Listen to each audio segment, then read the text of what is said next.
I apologize for not bringing you a video for a while. Life has been overwhelming, balancing studies, work, and everything in between.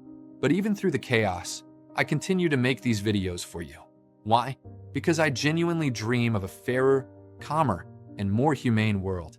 And as long as I have the strength to speak, I will keep telling the stories that matter. Today, we are diving into one of the most controversial stories of our time, the true geopolitical importance of Venezuela, and the hidden motives behind awarding the Nobel Peace Prize to María Corina Machado. So without wasting a second more, let's begin.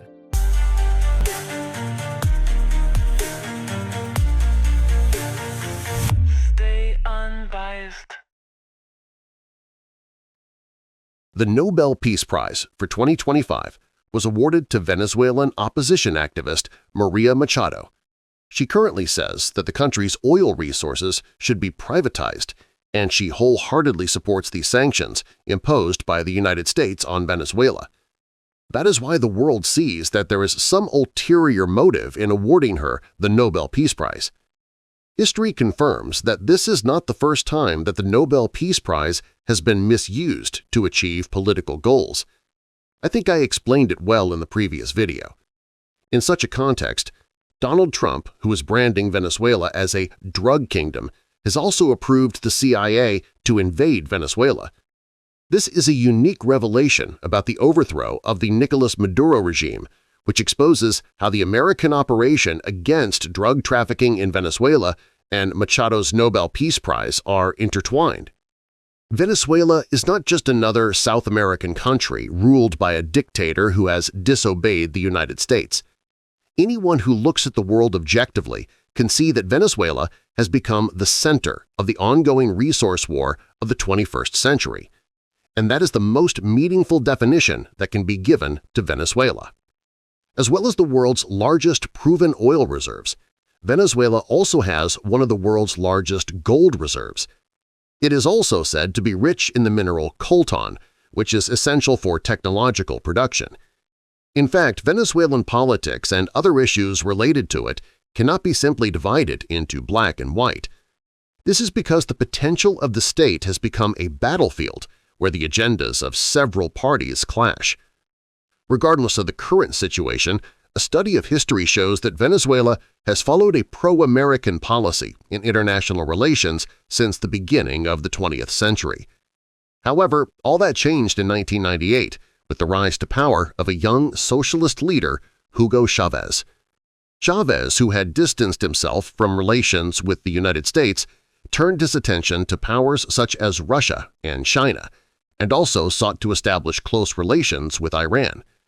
Chávez, who took steps to nationalize Venezuela's oil and other resources in the name of socialism, did not take long to become a major headache for the United States. Although Chávez's life ended unexpectedly, it is important that the Bolivarian socialist policies he introduced for Venezuela did not disappear.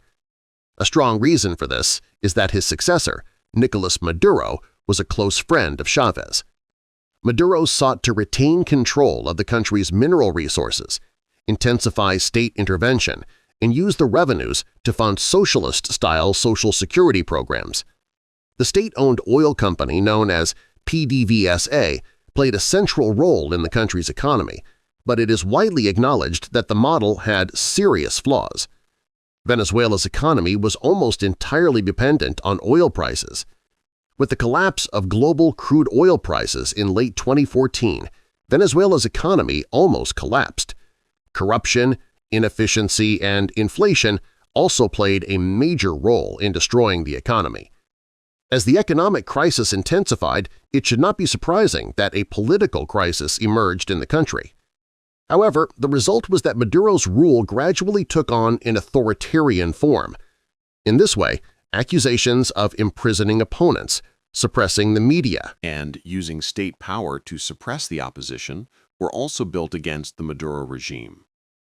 In the face of the pressure from the Western camp against the Maduro regime, he strengthened economic and security ties with America's main rivals, China, Russia, and Iran.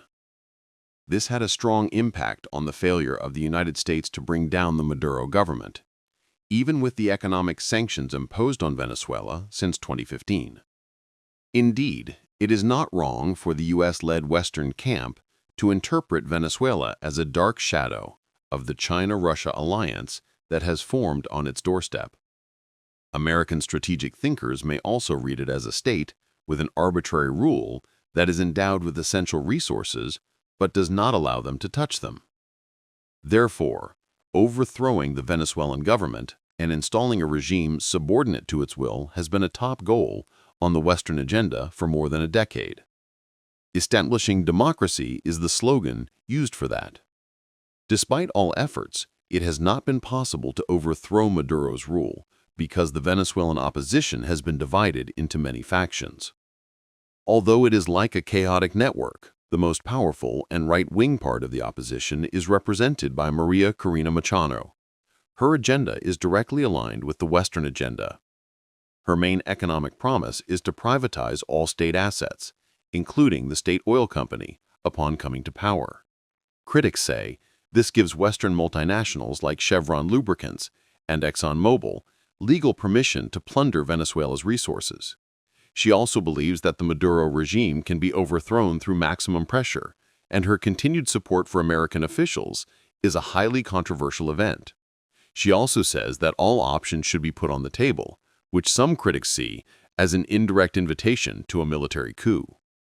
Thus, it is clear that the Venezuelan people are simultaneously faced with an authoritarian regime on one side and an external force that intervenes in the name of democracy, with the ulterior motive of plundering resources on the other.